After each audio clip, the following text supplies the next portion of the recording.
નમસ્કાર, આપ જોઈ રહ્યા છો TV9. હું છું જગદીશ. સમાચારની શરૂઆત ખેડૂતો માટે 48 કલાકમાં આવી શકે છે સારા સમાચાર. ગુજરાતના દરવાજે ચોમાસાની ટકોર.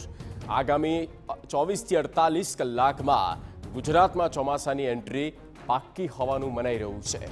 ત્યારે હવામાન વિભાગે ચોમાસાને લઈને આગાહી કરી છે. ગુજરાતના દરવાજે ચોમાસાએ બ્રેક મારી છે. ગુજરાતથી માત્ર 10 કિલોમીટર દૂર ચોમાસું છે અને ચોમાસું હાલ દહાણું પહોંચ્યું છે. ગુજરાતના 25 જિલ્લાઓ સાવધાન. ચોમાસા પહેલા જ મેઘરાજા પ્રચંડ જમાવટ કરી શકે. 12 જિલ્લામાં ગાજવીજ સાથે થઈ શકે વરસાદ.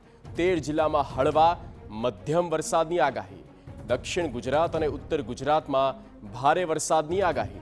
મધ્ય ગુજરાતમાં ગાજવીજ સાથે વરસાદ વરસી શકે. સૌરાષ્ટ્રમાં પણ વરસાદી માહોલ જોવા મળી શકે. હવામાન વિભાગે આગાહી વ્યક્ત કરી છે.